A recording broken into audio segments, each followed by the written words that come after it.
Salam literasi. Baik anak-anakku sekalian, materi MPLS saat ini adalah tentang wawasan Wiyata Mandala. Wawasan adalah suatu pandangan atau sikap yang mendalam terhadap suatu hakikat. Wiyata bisa diartikan sebagai pendidikan dan mandala adalah tempat.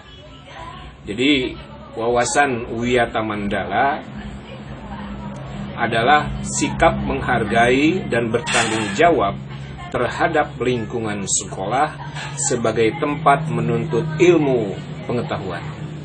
Dan unsur-unsur Wiyata Mandala: 1. Sekolah merupakan lingkungan pendidikan. 2. Kepala sekolah mempunyai wewenang dan tanggung jawab penuh atas penyelenggaraan pendidikan dalam lingkungan sekolah. Yang 3, antara guru dan orang tua siswa harus saling pengertian dan bekerja sama erat untuk mengemban tugas pendidikan.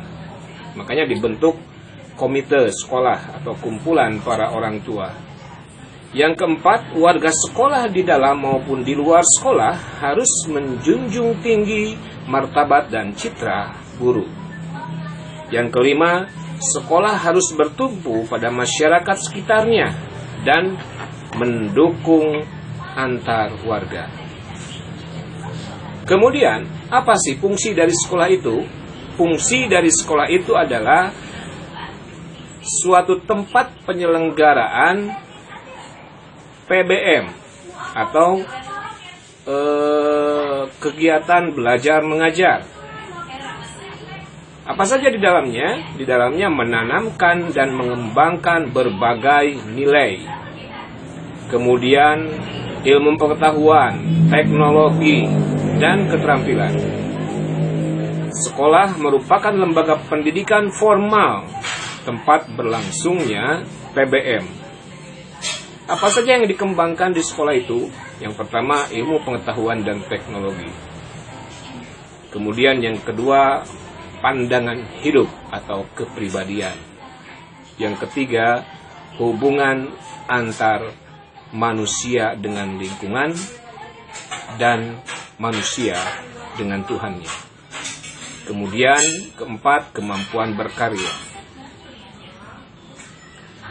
Fungsi sekolah sebagai tempat masyarakat belajar karena memiliki aturan atau tata tertib kehidupan yang mengatur hubungan antara guru, pengelola pendidikan, siswa dalam PBM untuk mencapai tujuan pendidikan yang telah ditetapkan dalam suasana yang dinamis. Ciri-ciri sekolah sebagai masyarakat belajar: 1. Di dalamnya ada guru dan tentu saja ada siswa. Kemudian timbul PBM yang tertib. Kemudian yang kedua, tercapainya masyarakat yang sadar, mau belajar, dan mau bekerja keras. Kemudian yang ketiga, terbentuknya manusia Indonesia seutuhnya. Prinsip-prinsip sekolah. Sekolah sebagai lembaga yang memberikan bekal hidup. Ya. Kita percaya dengan itu karena apa yang dipelajari di sekolah semuanya sebagai bekal kehidupan kita di masa mendatang. Kemudian sekolah sebagai institusi tempat peserta didik belajar di bawah bimbingan pendidik. Kemudian yang ketiga, sekolah sebagai lembaga dengan pelayanan yang adil dan merata bagi stakeholdernya. Hal tersebut bisa berupa pemerataan kesempatan mendapatkan transfer knowledge maupun transfer of experience dengan tanpa membedakan baik dari segi kemampuan ekonomi, dengan tanpa membedakan baik dari segi kemampuan intelijensia dan juga kemampuan fisik. Jadi semua diperlakukan harus adil. Kemudian keempat, sekolah sebagai lembaga pengembangan bakat dan minat siswa. Nanti ada ekstrakurikuler. Nah, nanti siapa yang berminat dalam eskul tertentu, misalkan dalam olahraga, bisa mengikuti eskul olahraga. Kemudian yang kelima, sekolah sebagai lembaga pembinaan potensi di luar intelijensi. Peningkatan kemampuan intelektual, emosional, maupun kemampuan lainnya mendapat perhatian yang seimbang.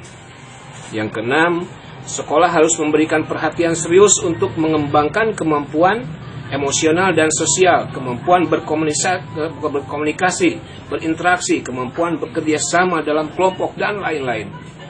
Kemudian yang ketujuh, sekolah sebagai wahana pengembangan sikap dan watak. Sikap sederhana, sikap jujur, terbuka, patuh, toleran, rela berkomunikasi, berinteraksi, ramah tamah, dan lain sebagainya. Itu harus dipelajari juga di sekolah. Kedelapan, sekolah sebagai wahana pendewasaan diri. Ya, kita harus bisa dewasa ketika kita bersekolah. Bagaimana di dalamnya kita belajar untuk disiplin waktu, mentaati aturan, dan lain sebagainya. 9, sekolah sebagai bagian dari masyarakat belajar atau learning society. Sekolah bukan hanya sebagai tempat pembelajaran bagi peserta didik, namun juga seharusnya sekolah mampu menjadi pusat pembelajaran bagi masyarakat di lingkungan sekitarnya. Kemudian penggunaan sekolah itu tentu saja diperuntukkan sebagai tempat proses kegiatan belajar mengajar. Tidak boleh dijadikan untuk tempat apapun, hanya untuk belajar dan mengajar.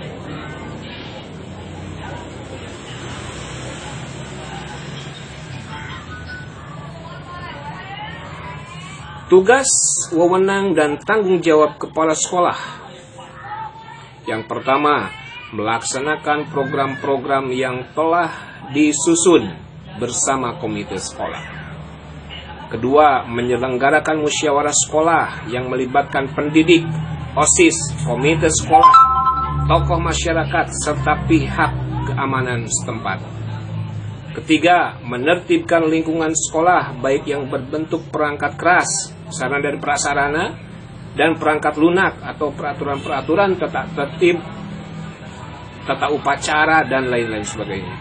Keempat, mengadakan pertemuan baik rutin maupun insidensial.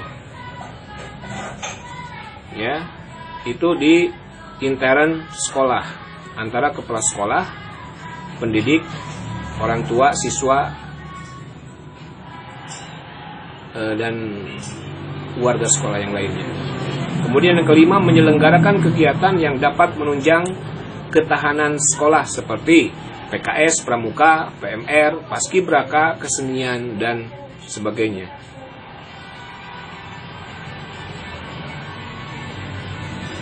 Lupanya itu, materi MPLS saat ini adalah wawasan Wiyata Mandala. Sampai bertemu di materi MPLS berikutnya. Salam literasi.